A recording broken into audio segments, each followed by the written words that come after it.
The water in the rooftop tank is black. It has been sitting still for over 2 weeks, baking under the Los Angeles sun, and when the maintenance man finally pries open the hatch, the first thing that hits him is the smell of thick, sweet rot that crawls down his throat and settles in his lungs. He shines a flashlight into the darkness. The beam catches something pale. Something that bobs against the surface. And then he realizes what he is looking at. The face is so swollen it looks like someone else's. The Cecil Hotel sits at 640 South Main Street in the heart of Skid Row. On a sunny afternoon, the sidewalk outside buzzes with life, people selling fruit, kids laughing, a man playing a trumpet that sounds like it's crying. But step through those lobby doors and the air changes. The carpet is a deep burgundy, stained with decades of footsteps you don't want to imagine. The front desk clerk has a 1,000-yard stare, like he's seen things that don't make sense. The Cecil has been a home for the desperate, the lost, and the dead since it opened in 1924. Serial killers have stayed here. Richard Ramirez, the Night Stalker, slept on the top floor. Jack Unterweger, an Austrian murderer, used the hotel as his base. But the ghosts of those men are not the reason you are watching this. You are here for a girl. Elisa Lam was 21 years old. She had a round face, a smile that crinkled her eyes, and a laugh that her friends described as a song. She was from Vancouver, bright and curious, and she was traveling California alone, a solo adventure to see the ocean, the redwoods, the places she'd only read about. Her family was the kind that called every night just to hear her voice. On January 26, 2013, she checked into the Cecil. Her room was on the 4th floor, a small space with a window that looked out onto a brick wall. She posted photos online that day, a shot of the lobby's chandelier, a blurry selfie in the elevator. 3 days later, her parents called the hotel. They hadn't heard from her. The hotel staff checked her room. Her suitcase was open, clothes neatly folded inside, as if she had just stepped out for a moment.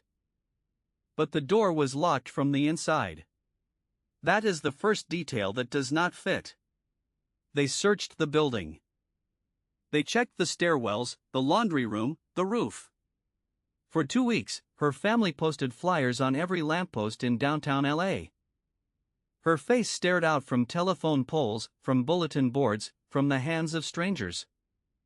A girl with a smile that crinkled her eyes. And then the elevator footage was released. Everyone has seen it. The grainy black and white video from the 4th floor elevator, timestamped February 1st, 1:59 a.m. Elisa steps into the car. She presses a button. The door does not close. She looks out into the hallway. Then she does something that makes your stomach drop. She steps out of the elevator, peering left, then right. The door still does not close. She begins pressing all the buttons row after row, a frantic dance of fingers. This time she waves her hands, as if shooing something away.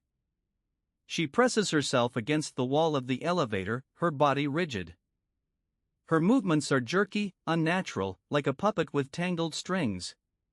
At one point, she seems to be talking to someone. But the hallway is empty. The elevator door finally slides shut. That is the last time anyone sees Elisa Lam alive. The question that has haunted millions is the same one that haunted the detectives. Who was she talking to? The investigation went cold. 2 weeks of nothing. Then the maintenance man climbed to the roof to check the water pressure. The water tanks are 4 feet wide and 10 feet deep, covered by a heavy metal hatch. The coroner's report is clinical, but the details are a nightmare.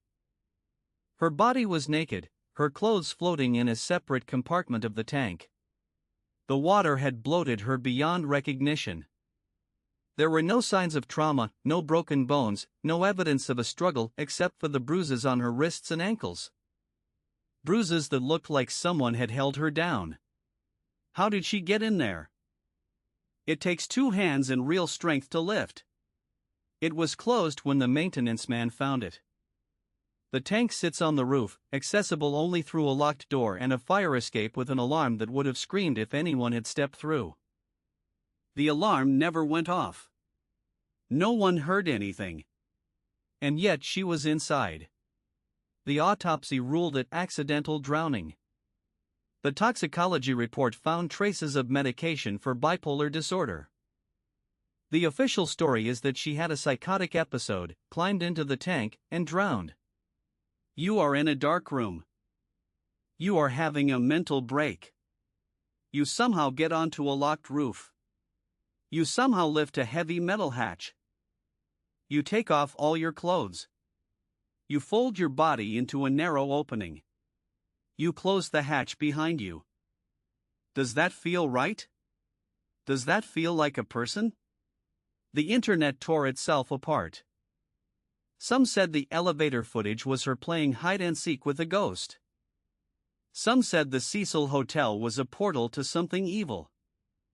Some pointed to the shape in the corner of the frame, a dark shadow that seemed to move behind her.